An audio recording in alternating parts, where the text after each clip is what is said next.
안녕하세요. 답도 안 나오는 시댁에서 죽기 살기로 탈출한 30대 여성입니다. 저도 제 인생이 이렇게 될 줄은 몰랐어요.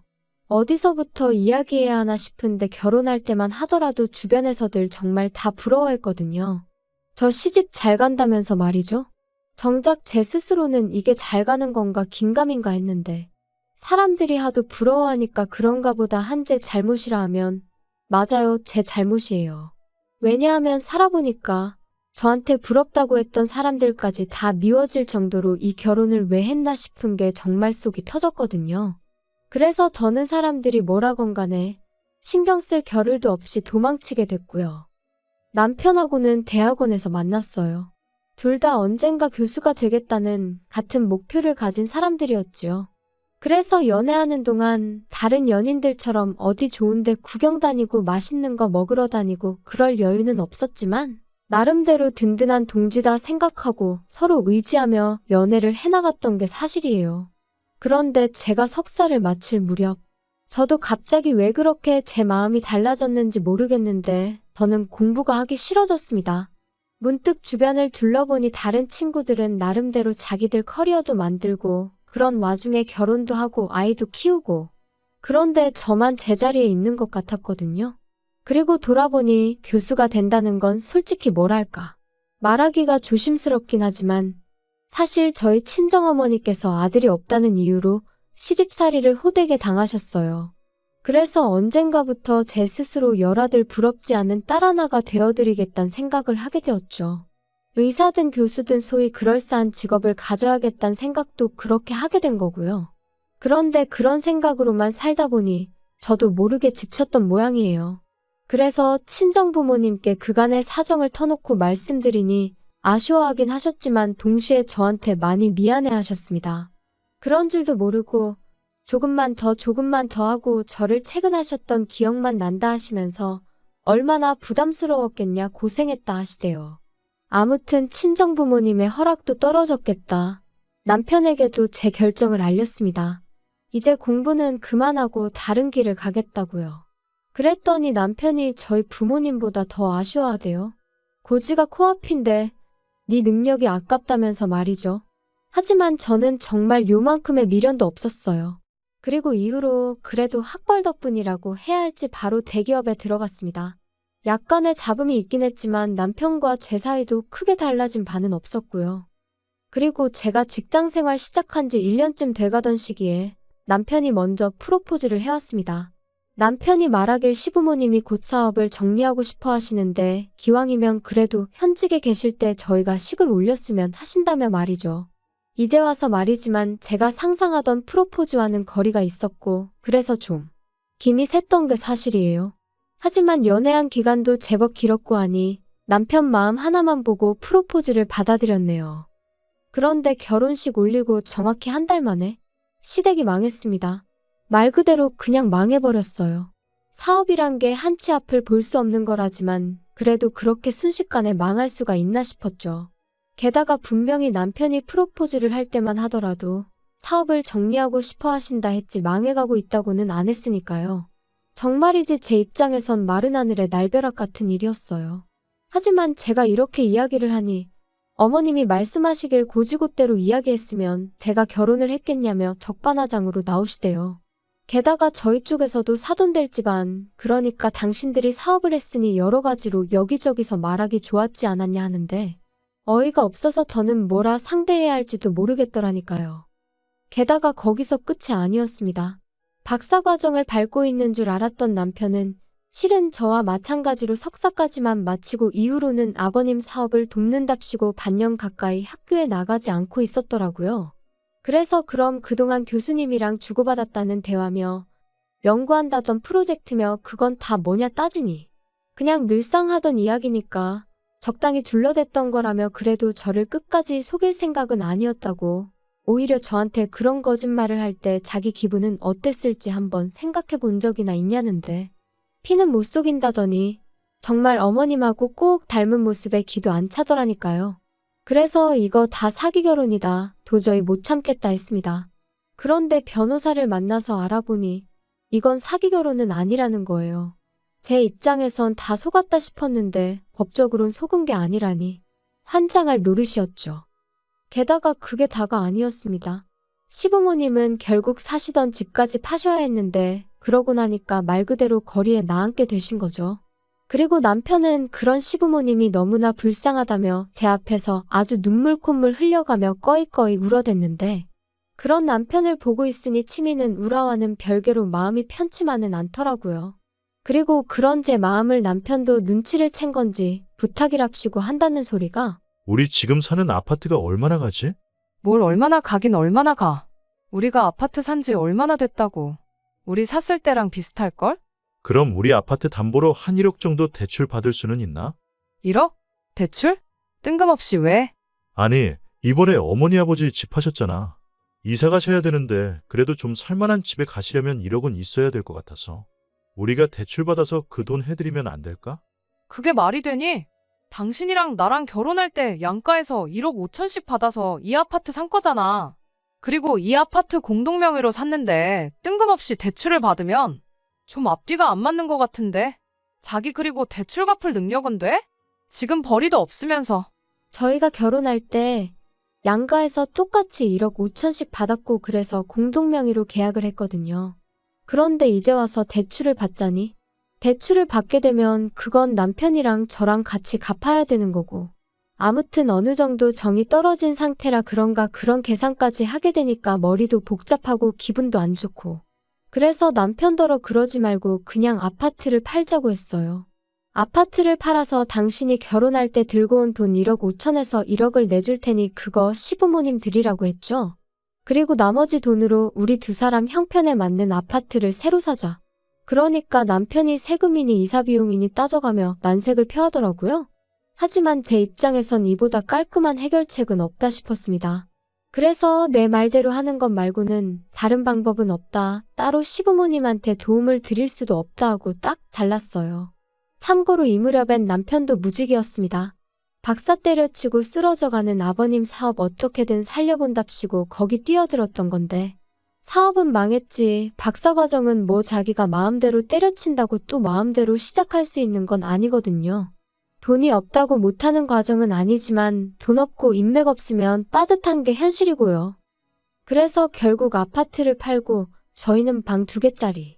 그것도 말이 좋아 방 2개짜리지 거실도 없는 작은 아파트로 이사를 했어요. 그나마 돈이 부족해서 친정부모님이 5천만 원 더 보태주셨지요. 여담이지만 친정부모님께서 저더러 뭐하러 이런 꼴까지 봐가면서 사냐고 그냥 헤어지란 말씀도 하셨습니다.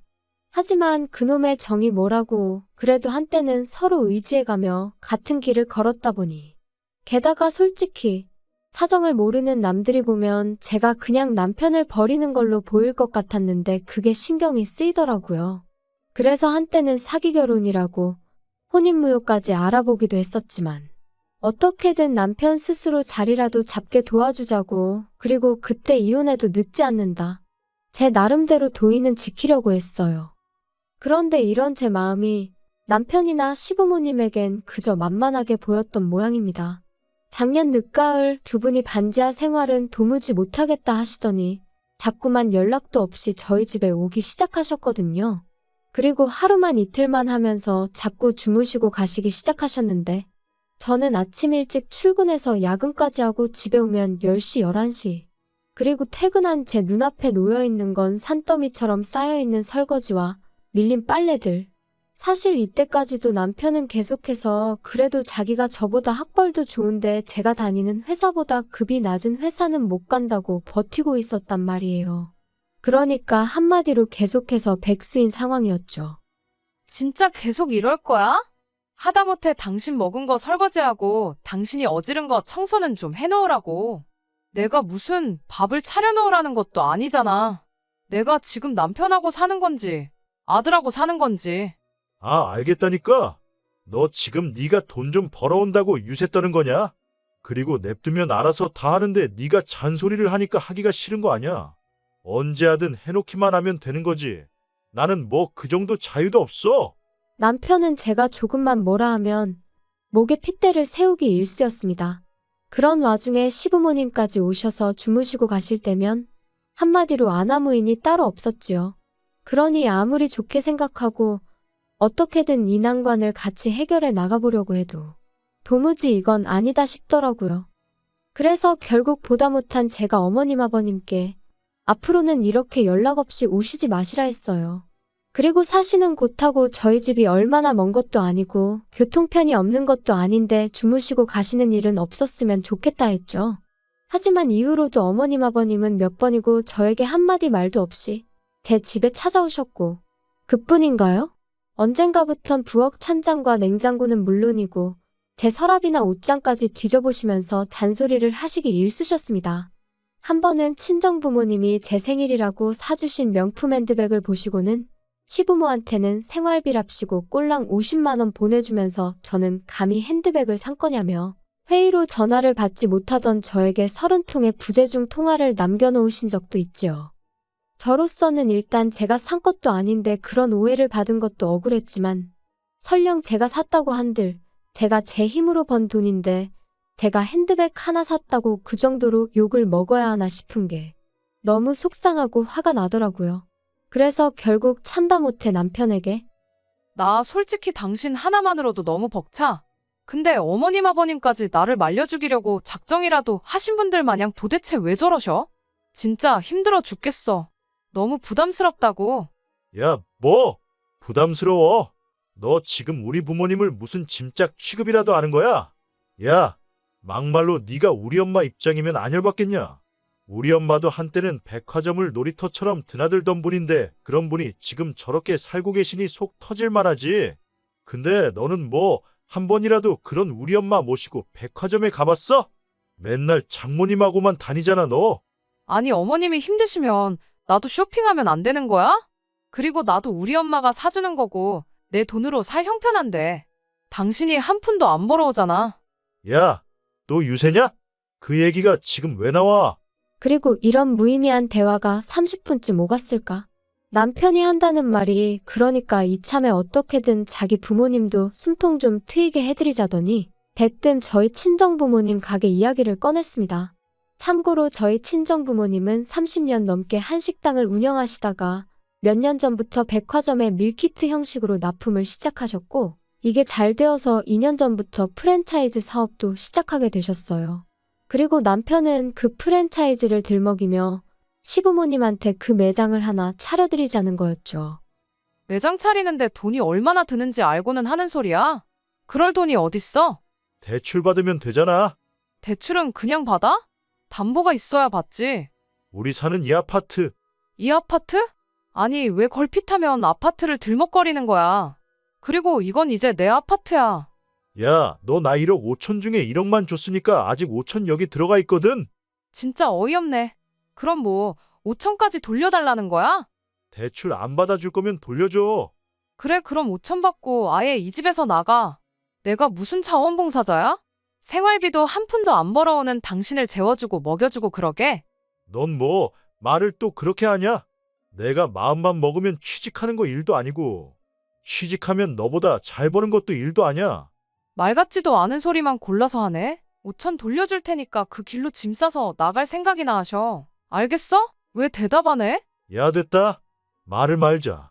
그리고 저는 이 정도면 남편이 더는 가게 일에 대해서는 말하지 않을 줄 알았는데 그로부터 며칠 뒤 친정어머니께서 연락을 해오셨습니다. 알고 보니 오전에 남편이 저랑 상의도 없이 시부모님을 모시고 저희 친정부모님을 직접 만나러 왔었다고요. 그리고는 대놓고 저희 부모님한테 서울 시내에 매장을 내신다고 하지 않으셨냐며 그 가게를 시부모님과 남편이 운영하게 해달라고 하더라나요? 당황한 친정부모님께서 지금 쉽게 가타부타 결정을 내릴 문제가 아닌 것 같다고 일단 의사는 알겠으니 생각할 시간을 달라며 세 사람을 돌려보내셨다는데 전화를 받는 내내 제 손이 부들부들 떨리는 게 느껴졌어요. 그리고 친정부모님께선 저더러 어떻게 했으면 좋겠냐 하시더니 당신들은 솔직히 내키지 않는다 하시더라고요. 프랜차이즈라는 건 한 매장에만 문제가 생겨도 다른 매장들까지 영향을 미칠 수 있기 때문에 무조건 하고 싶다 해서 이름을 쓰게 해줄 수 있는 건 아니라면서 말이죠. 그리고 저는 그런 친정부모님께 저한테 설명하지 않으셔도 된다, 저는 다 안다, 이해한다 했습니다. 그리고는 저 때문에 내키지 않는 일은 하지 마시라고 저도 원치 않는다 했어요. 그리고 더는 걱정 마시라고 남편한테도 제가 직접 이야기하겠다 했네요. 그날 저녁 남편이 어딜 갔다 오는지 싱글벙글 웃으며 집에 들어오더군요. 저는 그런 남편을 보고 기가 찼지만 할 말이 있으니 앉아보라 했어요. 그리고는 잔뜩 기대에 부풀어 있는 그 얼굴에다 친정부모님이 내리신 결정을 전했습니다. 그랬더니 아니나 다를까 남편이 또다시 목에 핏대를 세우며 사위도 자식이라는데 너무하네 어쩌네 악을 써대더라고요. 그리고는 급기야 저희 부모님하고 자기가 얘기를 좀 해봐야겠다 하는데 아니 안 된다는데 자꾸 무슨 이야기를 해보겠다는 건지 저도 너무 화가 나더라고요.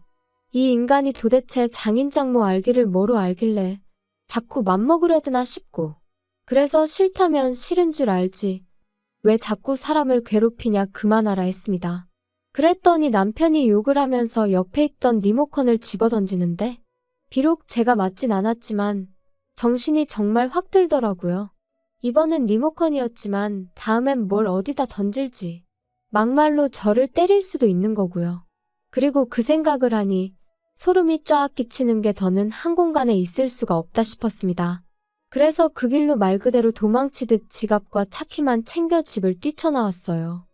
친정으로 가자니 부모님이 괜히 당신들 때문이라 생각하시면 어쩌나 걱정이 되고 하지만 그래도 결국엔 부모님 말곤 달리 기댈 곳이 떠오르지 않대요? 그래서 친정으로 향했어요. 당연히 밤 10시가 다 돼서 연락도 없이 딸이 왔으니 친정 부모님도 대번에 남편하고 싸웠냐 하시는데 뭐라 말도 안 나오고 긴장이 풀린 건지 눈물만 주룩주룩 쏟아지더라고요. 그리고 그렇게 한참을 부모님 앞에서 울다가 남편이 욕을 하며 리모컨을 집어던지더라. 눈에서 말 그대로 살기가 느껴지더라. 나 정말 언제까지 이렇게 살아야 하는 건지 모르겠다. 이혼하고 싶다 했습니다. 그랬더니 이제껏 말을 아끼시던 아버지께서 남편에게 직접 전화를 거셨어요. 1시간 내로 튀어오라고요. 남편은 예전부터 저희 아버지를 어려워했고 상황도 상황이었던 만큼 불이 나게 온기색이 역력하더군요.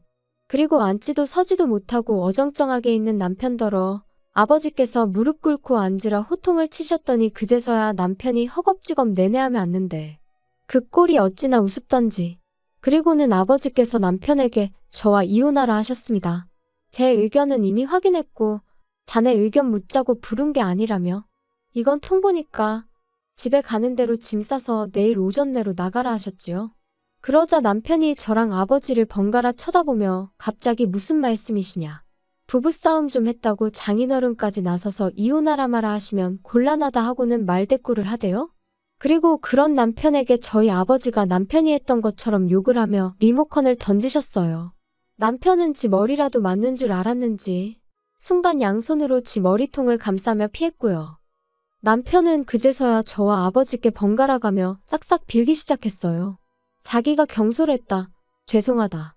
그냥 요새 여러 가지로 스트레스를 받다 보니 순간 실수를 한 거라면서 말이죠.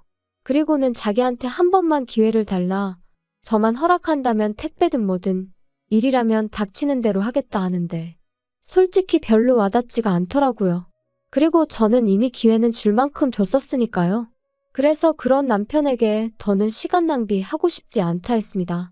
그리고 제 확고한 태도를 보고는 아버지께서도 남편더러 이미 떠난 버스한테 다음에 일찍 나와 있겠다 하면 다시 돌아오더냐고 다 끝났다 하시더라고요. 이후로 이혼 안 해준다는 남편을 상대로 이혼 소송을 했고 당연히 결과는 제 예상대로 흘러갔어요. 결혼한 이후로 제대로 된 경제활동 한 번 하지 않은 남편과 그럼에도 불구하고 계속된 시부모님의 부당한 요구가 이혼 사유로 인정받았거든요. 그래서 1년이란 비교적 짧은 결혼 생활이었음에도 불구하고 많이는 아니지만 위자료 1,000만 원도 받게 되었죠. 그런데 어째서인지 기쁘다기보다는 후련하고 행복하기보다는 속이 시원한 정도였어요. 한편 남편은 그렇게 저와 이혼하고 원래는 시부모님이 사시던 집에 들어가려 했던 모양입니다. 그런데 어이없게도 전세살이를 하고 계신 줄 알았던 시부모님은 월세살이를 하시며 그나마 가져가셨던 1억을 야금야금 쓰고 계셨던 거지요. 남편이나 저에겐 매번 못 먹고 못 쓰고 사시는 척 하셔놓고 뒤로는 여행도 다니시고 그래놓고는 남편한테는 그러니까 저한테 좀 잘하지. 왜 이 사단을 만들었냐고 역성을 내셨나 봐요. 남편이 저랑 살 때가 좋았다며 후회된다 그립다 개소리 찍찍 써가지고 문자를 보냈던데 어찌나 재수가 없던지. 뭐 지 말로는 자기는 고시원으로 일단 들어가게 되었다면서 거기서 자기 나름대로 일자리도 구하고 열심히 살고 있을 테니 제 마음 풀어지면 연락 달라나요? 이쯤 되면 고시원이 아니라 어디 병원에 입원을 해야 하는 거 아닌가 싶은데. 아무튼 어떻게 마무리를 해야 하나 싶은데 여기까지입니다. 저는 그 어느 때보다 잘 지내고 있거든요. 집에서 스트레스 주는 인간이 없으니 몸도 마음도 한층 건강해지는 기분이에요. 경제적으로 여유가 생긴 건 뭐 말할 필요도 없지요. 여러분도 혹시 옆에 노답인 인간이 있는데 혹시나 하는 마음으로 기다려주고 계시다면 제 경험상 사람 잘 안 바뀝니다. 일단 내 자신의 행복과 건강부터 챙기는 게 제일 중요한 것 같고요. 조금씩 따뜻해지고 있는 지금 날씨처럼 여러분의 하루도 어제보다 따뜻한 하루가 되시길 바라겠습니다.